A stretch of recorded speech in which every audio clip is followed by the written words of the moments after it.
This episode of Juice Guru Radio is brought to you by Try Best, making healthy living easy, and our new book, Juice Guru, transform your life by eating one juice a day. Welcome to Juice Guru Radio. Discover what the magic and power of juicing can do for you. And now, your host, best-selling author of The Complete Idiot's Guide to Juice Fasting, Steve Prusak. Hello and welcome back. Welcome back to Juice Guru Radio. I'm your host, Steve Prusak. It's so great to be with you on today's show. We've got Alex Jack and Sachi Kato. They're the authors of the new book, The One Peaceful World Cookbook. You're going to hear all about it, most specifically, how to improve your mental health with a plant-based diet. We're going to find out all about that right after this. So stay tuned for our interview with Alex and Sachi. Here's another Juice Guru approved product. Hey there, Juice Guru tribe. Here at Juice Guru, we've tried a lot of juicers. Pretty much just about every juicer on the market, in fact. But the one we've chosen as our absolute favorite for the last 3 years in a row has been the Try Best Slow Star. Order your own at the Juice Guru Tribe discount by visiting our website at juiceguru.com. Try Best Slow Star makes healthy living easy. Get one today. Juice Guru Radio. Hello and welcome back. Welcome back to Juice Guru Radio. I'm your host, Steve, and we've got Alex Jack and Sachi Kato on today's show. Alex Jack is founder and president of Planetary Health, sponsor of Amber Waves, a grassroots network devoted to promoting whole grains and other natural foods, and co-director of the Macrobiotic Summer Conference. He's been in this for years. And Sachi Kato trained and worked as a macrobiotic chef at Kushi Institute in America, Japan, and Europe. She completed the comprehensive macrobiotic leadership program in which she studied cooking, healing, philosophy, and oriental diagnosis. So what I love about this is we're going to dive into the new book, The One Peaceful World Cookbook, available now on Amazon and bookstores worldwide. Let's welcome to the show right now, Alex Jack and Sachi Kato. Hi, guys. Hi, Steve. Well, thank you for being here. Congratulations on the launch of your new book, Sachi. It's really exciting, beautiful, visually appealing, and really combines how we can get healthier with plant-based foods. Thank you for that. Oh, thank you so much for saying that. Yeah, I'm so honored that I get to do the recipes and also the photography as well. So since I actually trained as a photographer when I was living in LA, so that's great that the two things came together. Oh, you really were able to combine your passions. Alex, tell me, what brought you into this? What have you found through vegan food, macrobiotic food, and what is there to inspire others about this way of living? Well, I actually became macrobiotic many years ago when I was a reporter in Vietnam.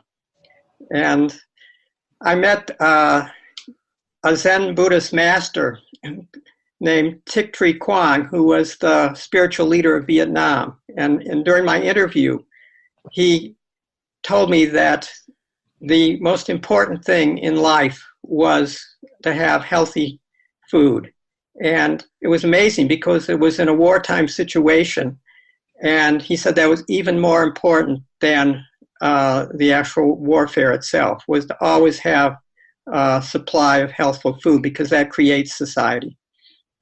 Sort of like that Buddhist philosophy about, I know it kind of began with, if we eat more fruits and vegetables, we digest better, we're able to connect better and, become more aware. Isn't that kind of where that whole philosophy stems?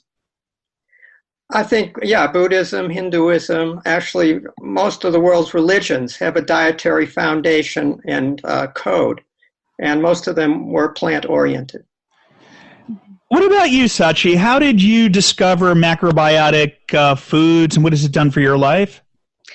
Yes. So when I was pursuing as an artist and in photography industry in Los Angeles, of course, I worked at night shift often, and I was eating like craft service food and just, I needed the quick energy. So the first thing and easy to do is just sugar and cookies and muffins and many cups of coffees in my late 20s.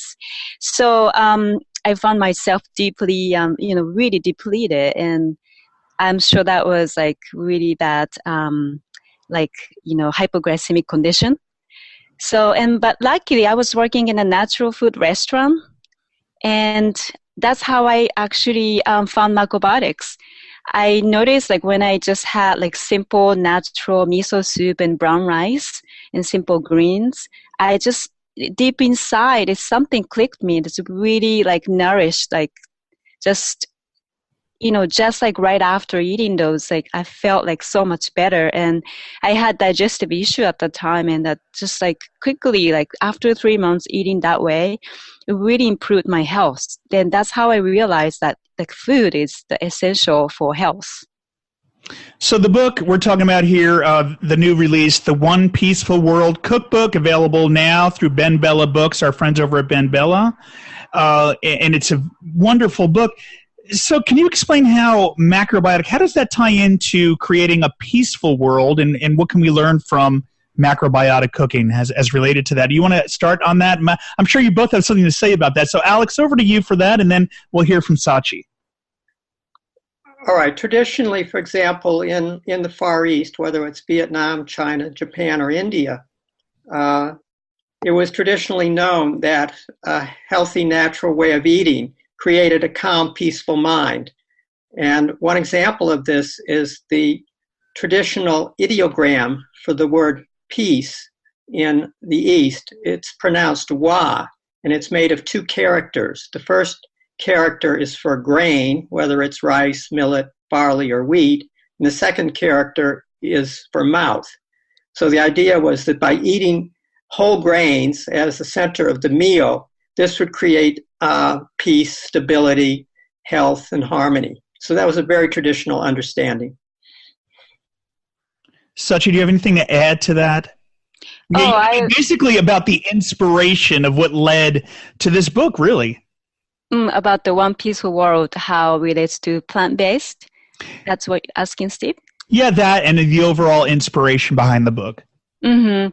Yeah, totally. I agreed with Alex. I know the character, and because I'm living in California, and everything actually in like a cultural, like really saturated cultures we're living out there, and I learned everything that we can turn into plant-based.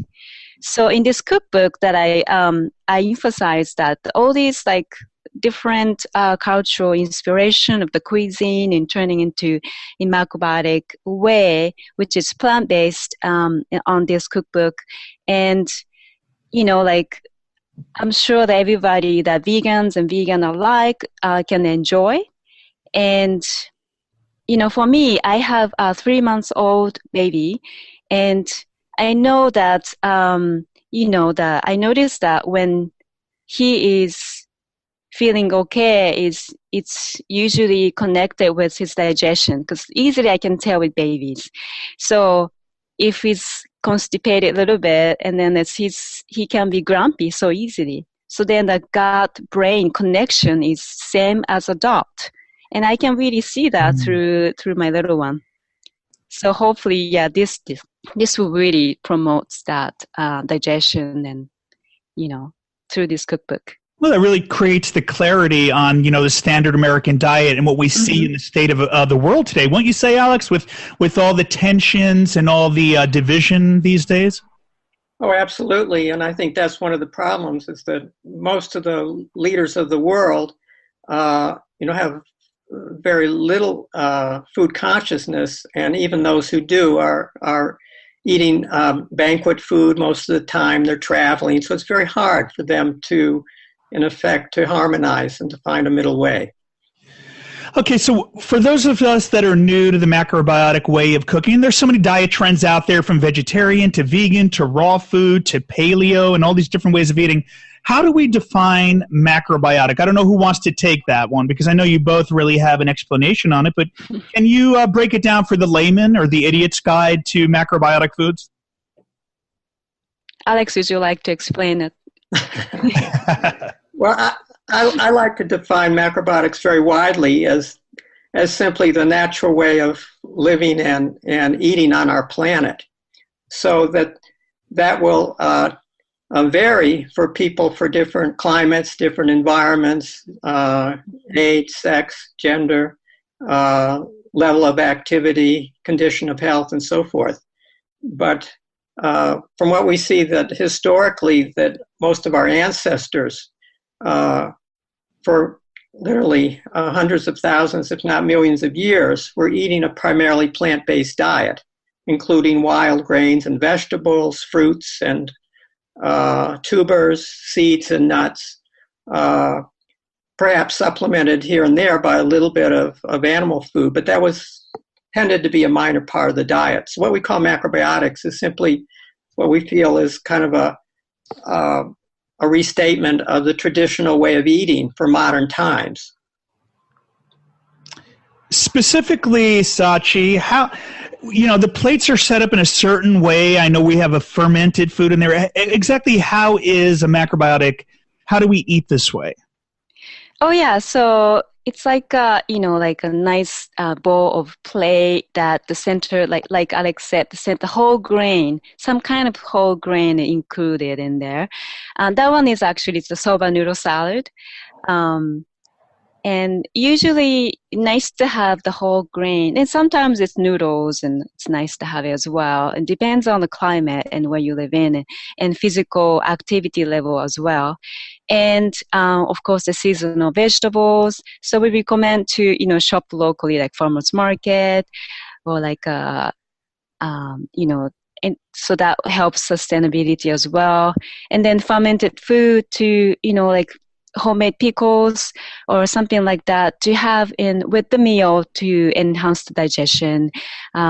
Seaweed, nice to have it a couple times a week. Also, so it's in general, and then also include like fermented seasonings such as miso, shoyu tamari, umeboshi brine, vinegars, and so forth. To that also supplementally help for seasoning as well. Also, that's also enhanced in digestion for cooking. Are there certain things that it avoids, like sugar, for example? Or is there special sugars? And what about the oils and things like that?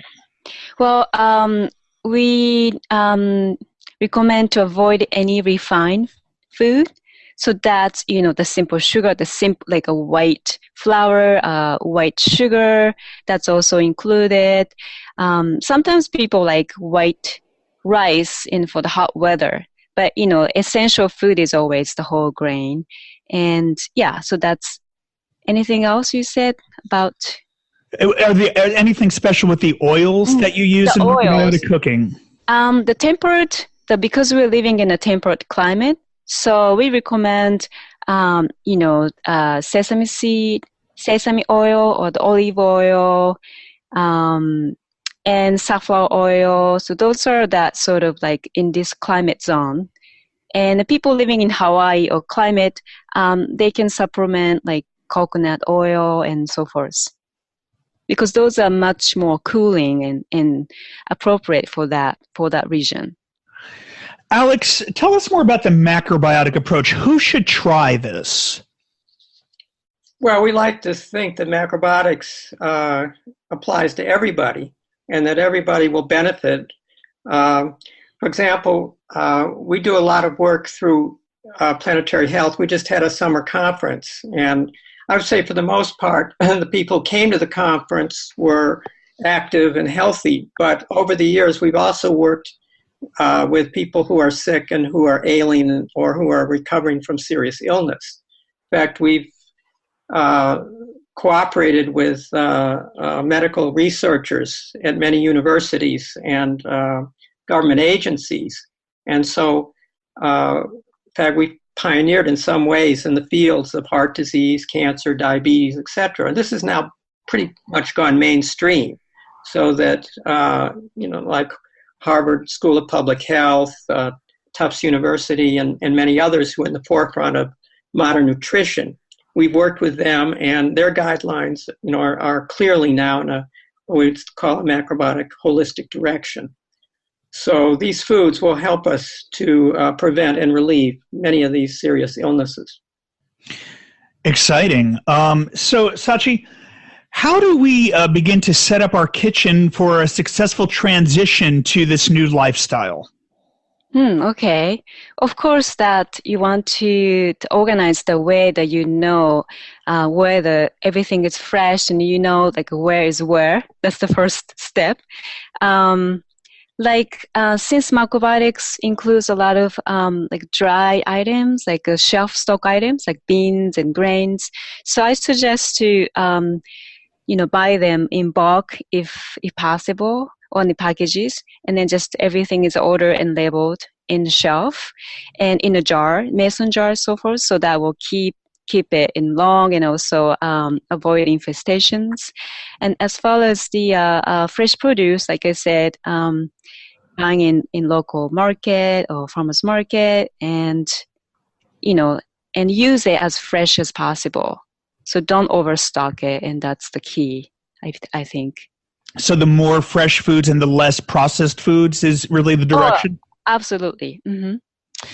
You're listening to Juice Guru Radio. I'm Steve Prusak. We're here with Alex Jack and Sachi Kato. We're here talking about the new book, The One Peaceful World Cookbook, available now in bookstores worldwide and on Amazon. Highly recommended, beautiful book, and a great way to transition to healthier, happier eating, and something really that we talk about that can actually improve our mental health, which we talked about earlier.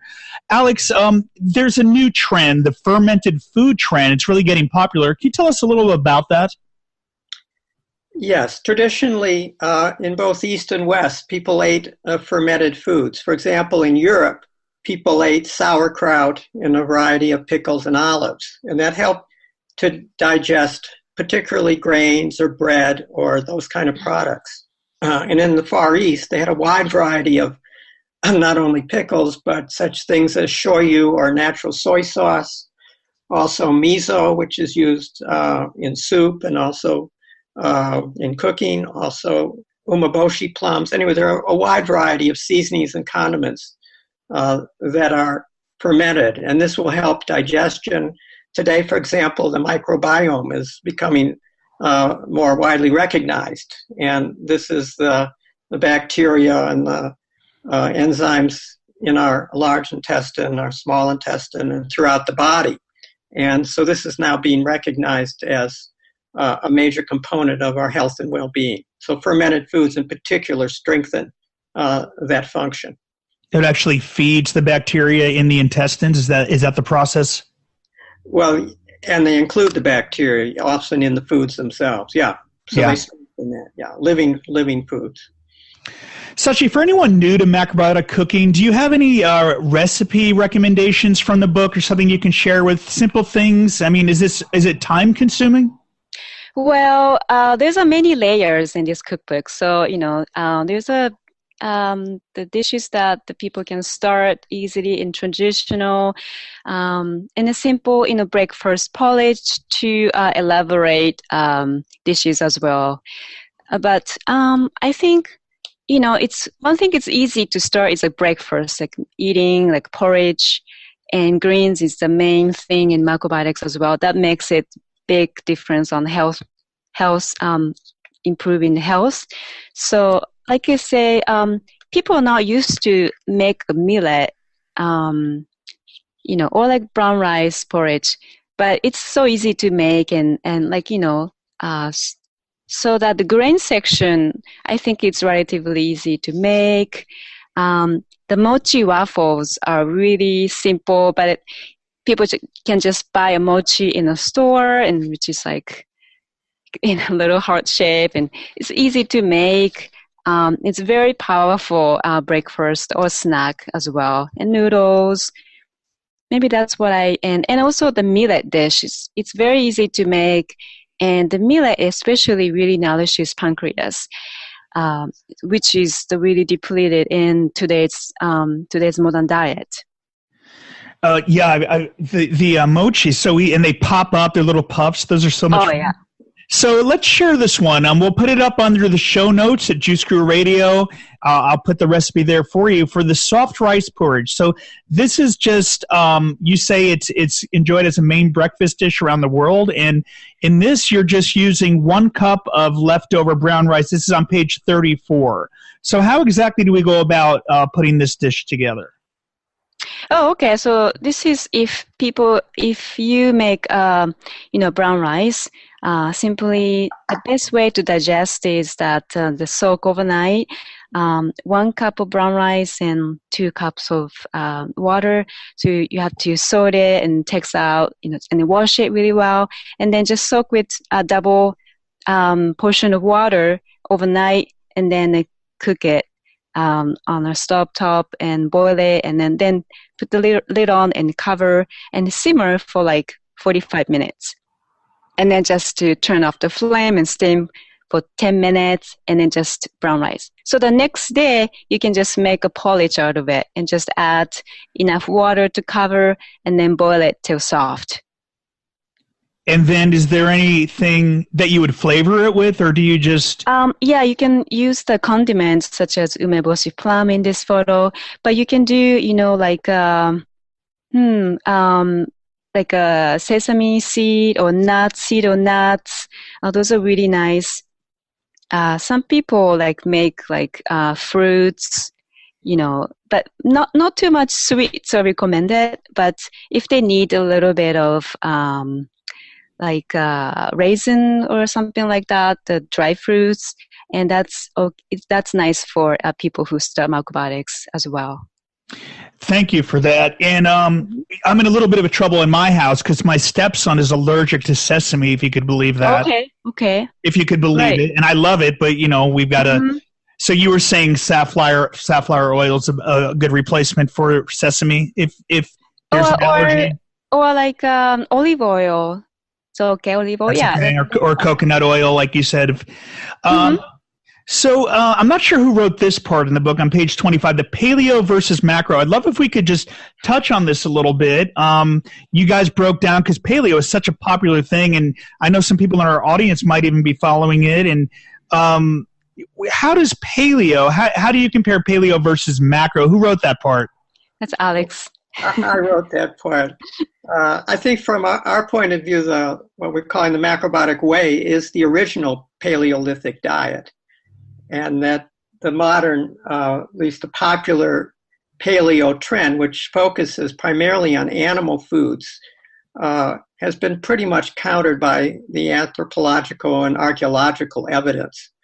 And I think one of the most amazing studies came out from the National Academy of Sciences a few years ago, in which they said that our whole line of what we call the hominid line that developed several million years ago began when our ancient ancestors started eating wild grains. And they found evidence of this through what they call forensic dentistry, because of the residue of the grains that people were eating. So that's a pretty strong indicator that our ancestors, were eating not only plant foods, but wild grains as their main food. So we can say macro is the new paleo? That would be a good way to put it, yeah. Or maybe the old paleo. Love it. The book, again, The One Peaceful World Cookbook, available. And Steve Prusek, we're at Juice Guru Radio. Before we take some questions from the Inner Circle, and those are members of JuiceGuruAcademy.com, and if you want to be part of our Inner Circles, just sign up for that membership site there, and we'll be taking some questions from the audience in a minute here. But before we close out the radio part of this show, I want to thank you both again for being here. Thank you, and continued success with the book and anything you have coming. We're going to go a little deeper with our Inner Circle, but thank you for being here and on Juice Guru Radio. Thanks so much, Steve, for having us. All the best to Alex and Sachi, the book, The One Peaceful World Cookbook. I'm Steve Prusek, and we'll see you on the next episode of Juice Guru Radio. Thank you for listening to Juice Guru Radio. Find out more about us at juiceguru.com. Until next time, get your juice on.